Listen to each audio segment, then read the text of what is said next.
video es presentado por el Sistema Ciencia Garza Educativa de la Universidad Autónoma del Estado de Hidalgo. Para mayor información, visítanos en www.uaeh.edu.mx. Gracias por aprender.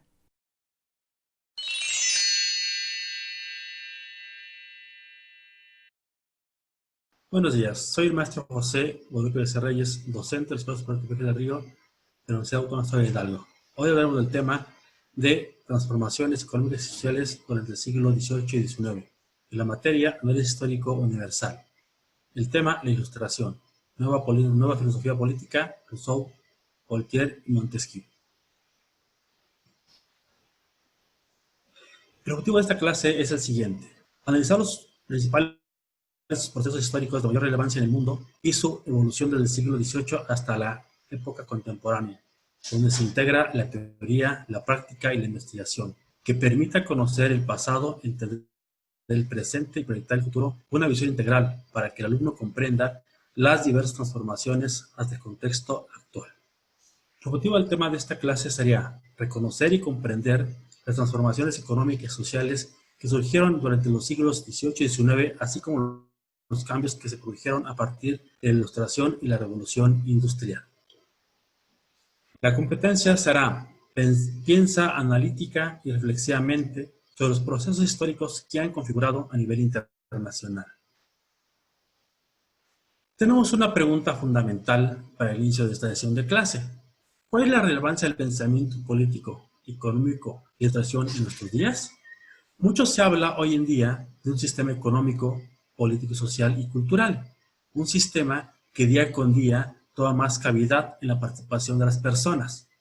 Sin embargo, esto es un concepto que surgió básicamente en el siglo XIX, tras lo que es la Ilustración.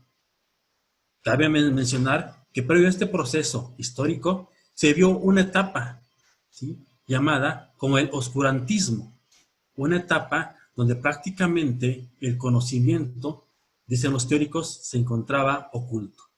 No fue sino hasta aquel entonces cuando, a través del uso de la razón, los hombres comenzaron a modificar esta estructura del pensamiento político, económico y social, que trajo consigo importantes cambios en aquel entonces y que hoy en día somos aún partícipes de este fenómeno que ocurrió en Europa durante el siglo XVIII y siglo XIX. ¿Pero qué es la Ilustración? Muchos la conocemos como la etapa donde el hombre, ¿sí?, conoce la luz. Y la luz se da a través de lo que es el uso de la razón. La Ilustración es una corriente filosófica, política, económica y social que se desarrolla en el siglo XVIII, a finales del mismo y principios del siglo XIX. También se le conoce como el siglo de las luces. Pero aquí encontramos importantes personajes, ¿sí?, teóricos, estudiosos, que vienen a modificar toda una estructura social, política y económica. Cabe destacar que es importante tener un conocimiento previo de qué es el llamado antiguo régimen de gobierno.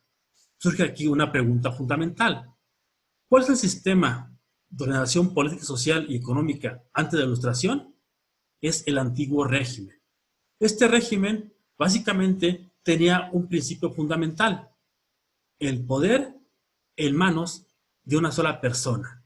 Esa persona era el rey, quien, según sus principios y sus creencias, él era el elegido por el Dios, y prácticamente él era el que representaba a todo el poder en toda la extensión de la palabra.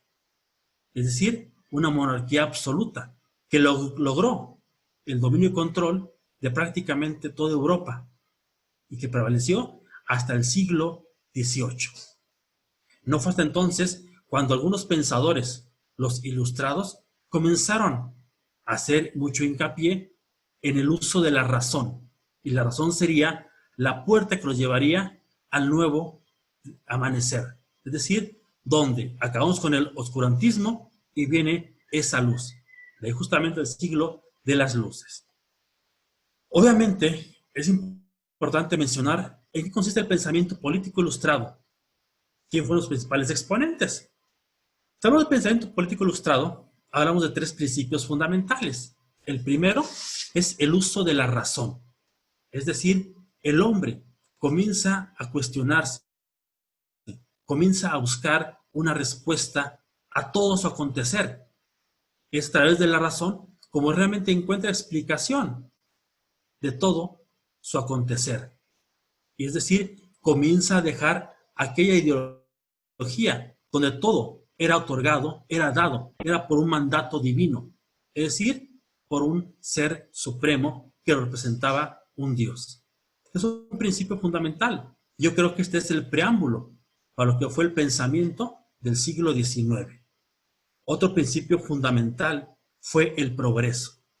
La idea de progreso implica un desarrollo a nivel social, donde cabe mencionar que antes en el régimen, ¿sí?, existía un divisionismo de clases sociales muy diversas, con funciones específicas. Esta idea de progreso vino a modificar los cambios, es decir, a separar aquella coyuntura que existía entre las clases altas y las clases más desfavorecidas. Se comenzaron a crear oficios, se comenzó a educar a la población, se comenzó a dar cultura. Entonces, ahora, esa división social que lleva a un progreso era regida por la educación, por la cultura, ¿sí?, como aspectos fundamentales de ese cambio que conllevarían más adelante. Es decir, comienza a surgir la ciencia como un principio fundamental para el progreso a nivel social. Otra parte importante que conllevó a este quehacer era que el hombre comenzó a creer en lo natural. Es decir, se decía que el hombre era bueno por naturaleza y que todo lo que giraba en torno a lo natural era básicamente lo bueno. Esto conlleva a un principio fundamental, que el hombre comenzó a buscar la felicidad. Y la felicidad conllevaba a esa cúspide en el quehacer, en el pensamiento del hombre, que hoy en día se sentía libre. Una libertad que día con día buscaba y que emanaba de su pensamiento filosófico, su pensamiento económico y su pensamiento social. Pero hablemos de unos personajes importantes en este quehacer y hablamos de los pensamientos o los pensadores ilustrados: Voltaire, Montesquieu y Rousseau. Voltaire, obviamente, él tenía un principio fundamental. Él hablaba de la injusticia, la intolerancia religiosa y un poder arbitrario. La injusticia hacía mención a que existía una distinción de clases sociales. Había una desigualdad. Es decir, las personas no tenían derechos ante la sociedad, ante una estructura gubernamental. La intolerancia religiosa hace mención a que todo, el poder, el quehacer y el hacer, está regido por un ser supremo, es decir, por Dios. Y en palabras de ellos, Dios era quien elegía al rey. Entonces, el poder se concentraba en una sola familia. De igual manera, esto conllevaba a un poder arbitrario. Es decir, las distintas clases sociales, las dinastías, eran quienes gobernaban prácticamente y dictaban las leyes que a su favor le convenían, olvidándose totalmente de la voluntad del pueblo. Diderot es un personaje importante porque es quien, junto con D'Alembert, logran recopilar todo el conocimiento que existía en aquel entonces a través de la enciclopedia. La enciclopedia básicamente es un compilado que suma más de 28 tomos, el cual retoma el conocimiento que existía en Europa durante el siglo XVIII y siglo XIX. Obviamente, esto conlleva a una visión más amplia del conocimiento en aquel entonces, y es este un medio y un canal que busca difundir el conocimiento en toda Europa e incluso busca trascender fronteras. Es decir, la sociedad se estaba ilustrando a través del conocimiento. Conllevó a un pensamiento filosófico cada vez más puro a través de la razón. De igual manera, Voltaire, habla mucho del despotismo monárquico.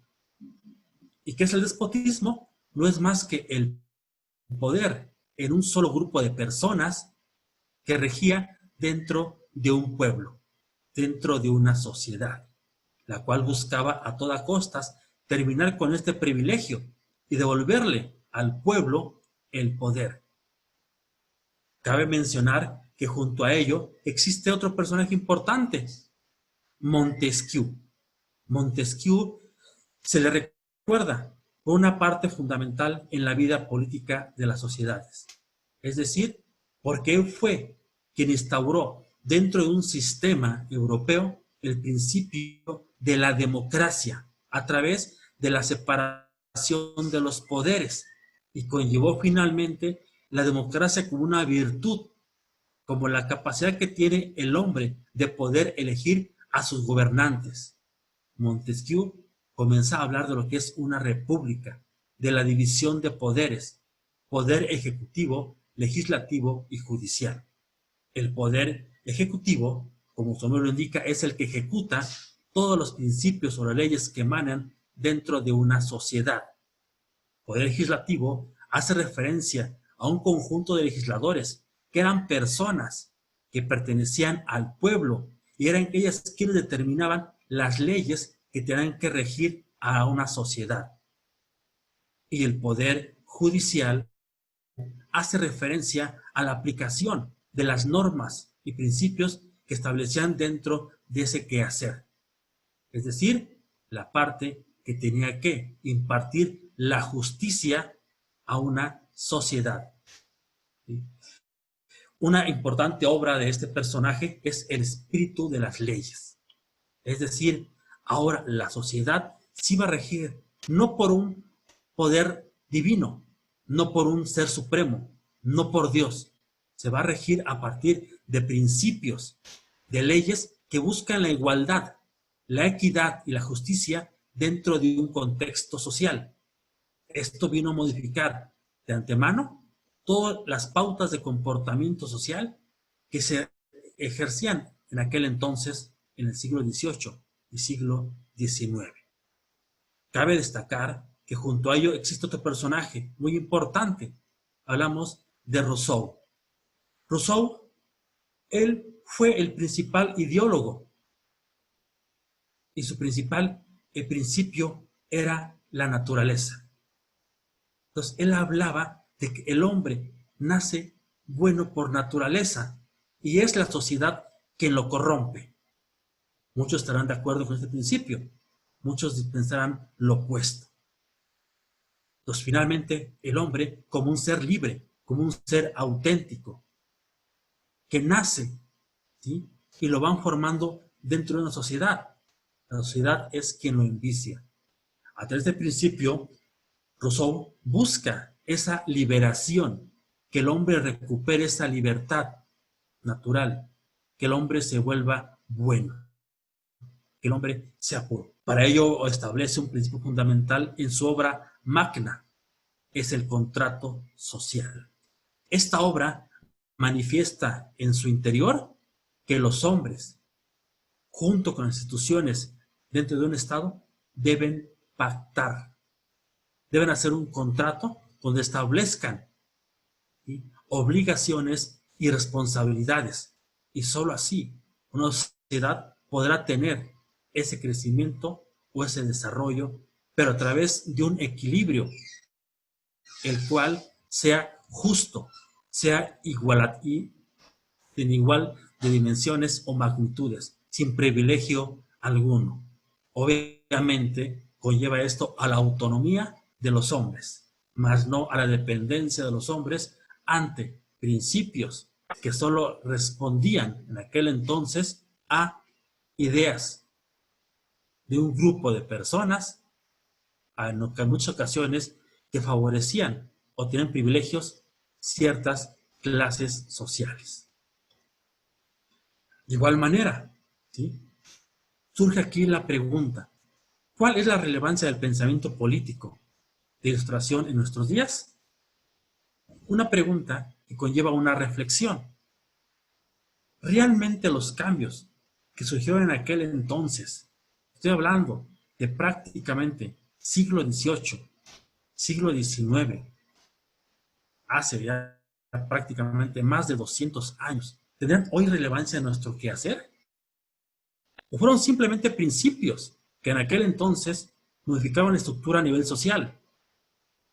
Hoy podemos decir esta sencilla frase y queda para reflexión, y que ahí vamos a ver si realmente tiene una importancia fundamental. ¿Las ideas pueden cambiar al mundo? ¿Acaso Rousseau, Voltaire o Montesquieu eran personas dementes? Tal vez en aquel entonces así se les consideraba. Tal vez que no sabían lo que decían. Hoy el tiempo ha pasado. Hoy hay cambios importantes en la sociedad. Hoy seguimos viviendo ese principio de democracia. Hoy tenemos un sistema de gobierno regido por los poderes de la Unión. Poder ejecutivo, legislativo y judicial. Hoy el hombre busca esa libertad, defiende su libertad. Hoy hay un contacto directo con lo natural. Hoy queremos ser auténticos. De igual manera, surge un pensamiento fundamental: el mercantilismo. En aquel entonces, no olvidemos que la plata, los metales preciosos, era la riqueza de las naciones. Entonces, era una acumulación de capitales. ¿Acaso hoy en día no vivimos lo mismo? Hoy existen guerras, enfrentamientos, por el simple hecho de poder demostrar una supremacía de poder a través de un poder económico, de un poder militar, de un poder social o de un poder político. Son principios fundamentales que surgieron en aquel entonces y que hoy en día aún se encuentran presentes, disfrazados, vistos de otra manera, pero con un impacto importante en el quehacer social. Veamos ahora qué idea surge que pueda cambiar al mundo. Pueden ser muchas, o simplemente estamos hablando de una coyuntura, de un principio ideológico del siglo XVIII y que en el siglo XXI aún es vigente, donde la economía se rige por un mercantilismo, por esa competencia, por ese mercado, donde la política o el quehacer político se rige por un principio de la democracia, donde los ciudadanos, como tú y como yo, emitimos nuestro voto solo por el principio que otorgamos el poder a una persona para que nos represente, decida por nosotros en cuestiones de índole social. Otra parte fundamental que día con día exigimos es nuestra propia libertad, nuestra autonomía. Queremos ser auténticos, queremos ser únicos. ¿Acaso esto no fue lo que planteó en aquel entonces Voltaire, Montesquieu y Rousseau? Muchas gracias.